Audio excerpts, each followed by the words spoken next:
Hey guys, and welcome back to the IronCrown workshop. In the last video, you saw us forge the Manifa, the left-hand gauntlet in our Italian infantry harness series. In this video, you're gonna see us make the right-hand gauntlet and match that up to the Manifa we made in our previous video. This time around, we're gonna be using the second approach to our armor making mentality, using the technique of patterning to create our gauntlet.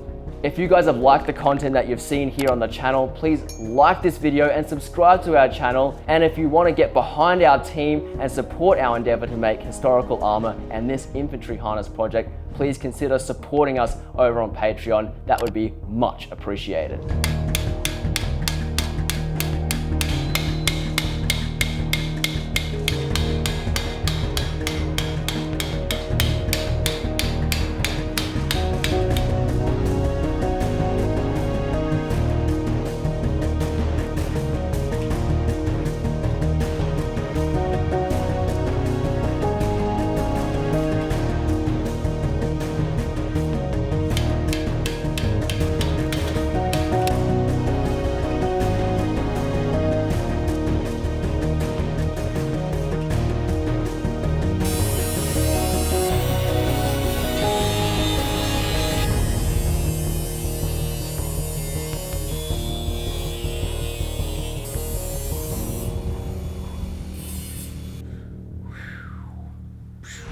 Now, for those of you that are a little more keen of sight, you may have seen us sneaking a pattern into our forming process in the last video. Now, the reason we did that is because we need a general shape to start from in order to begin forming the steel.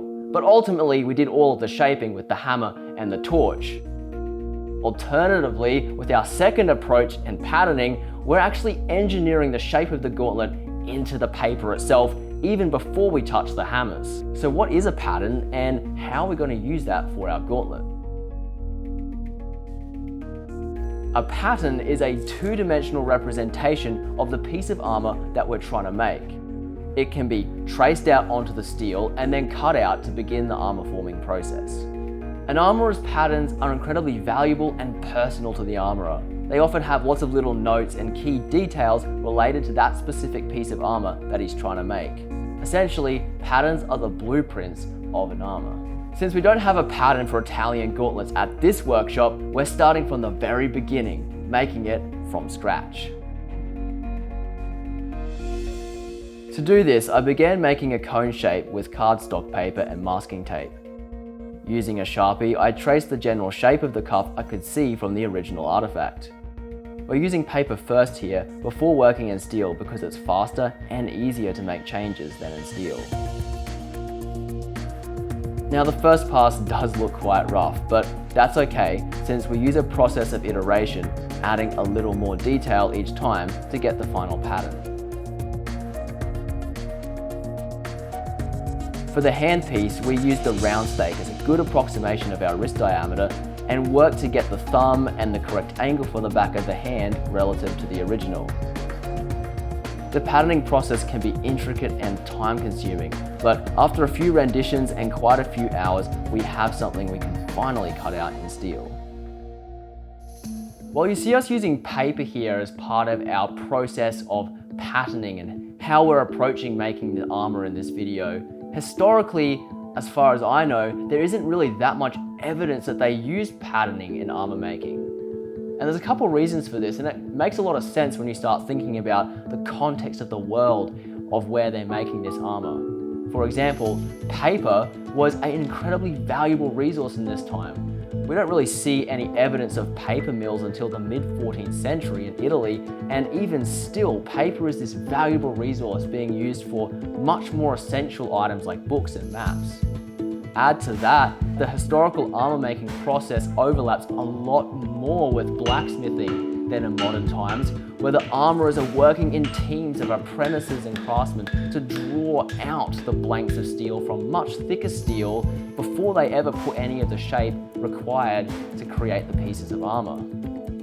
Now, this area is actually on the cutting edge of historical archaeological investigation as we try to figure out how they actually went about armor making back in history. even the best armorers in the world are still trying to figure out how they did it and where the line between blacksmithing and armoring ends as far as creating the pieces of armor that we see in museums. All that said, patterning is an incredibly useful tool in modern armor making since we do have access to uniformly rolled sheets of steel, and patterns are helpful for being able to trace that out.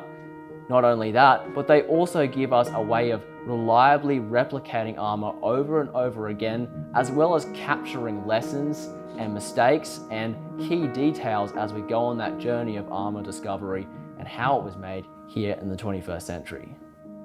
I think for me personally, what's really cool about understanding armor and the way that they approached it historically is that the closer and closer we get in experimenting here in the workshop, the closer I get as an armorer to capturing the mindset of an armorer from history. Although we're trying to understand how to make the armor, we're also trying to understand the mindset and the how of the people that made this armor back in time. And in a way, we're recreating that in ourselves, discovering history that's not been discovered before. I love that, so cool.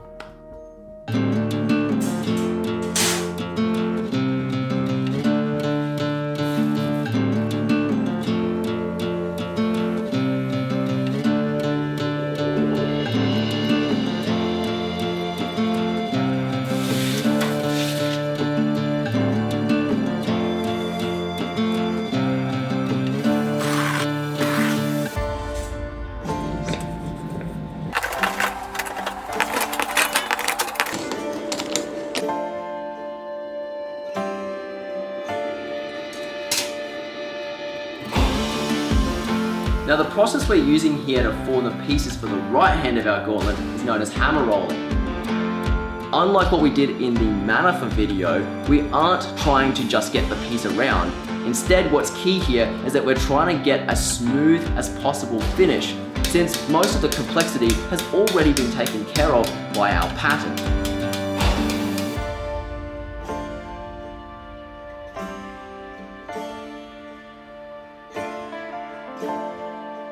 So we want to do the least amount of work as possible.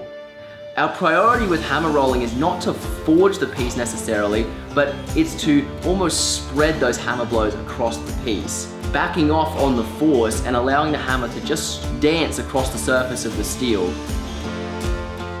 Now, I've been working as an armorer for many years, but even still, that control of the hammer takes a lot of concentration and effort, and there's thousands of hammer blows to lay in. So it can be a very intense process, both mentally and physically, and I'll be pretty gassed out at the end of this.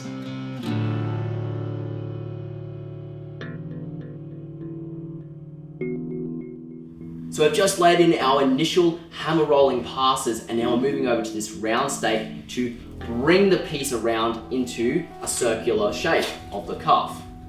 Now another advantage of hammer rolling is that because we've put in all those lines and all of those transition points, when we go to bend it, we'll get a nice, smooth and clean bend that flows across the piece as opposed to kinks in the piece, which would be created if we just went ahead and just bent that straight over the round stake.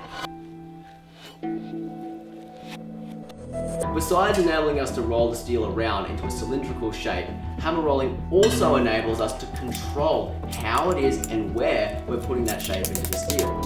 As you can see with this metacarpal piece, I'm fanning out my hammer blows as we move across the piece, which is creating a cone shape to this entire handpiece. That's going to give us the angle in our gauntlet. This is where the patterning process really comes into its own, since the pattern we've generated can act as a guide to help us target where it is that we want to hammer, and the hammer rolling then enables us to place that shaping exactly where we need to in the piece.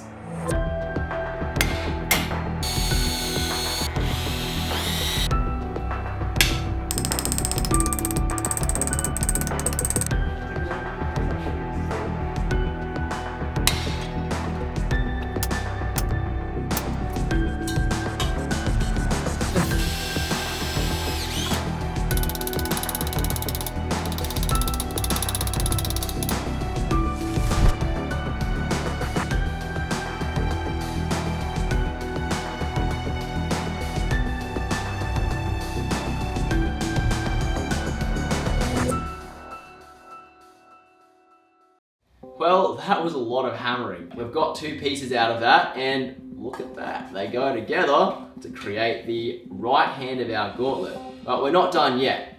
You've seen us take the pattern that we created, cut that out in steel, and wrap that around, roll that around into the shape of our gauntlet. We've secured the pieces with rivets, and now they are complete cylindrical shapes that actually slip inside one another to form the right hand gauntlet.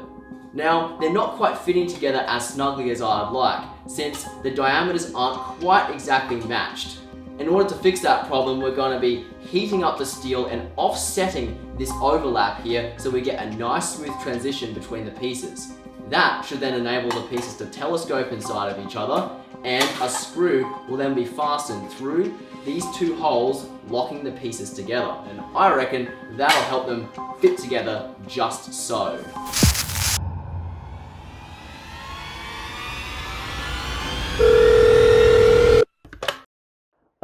Connor, you know those pieces from the gauntlet? Well, you might have a bit of a problem.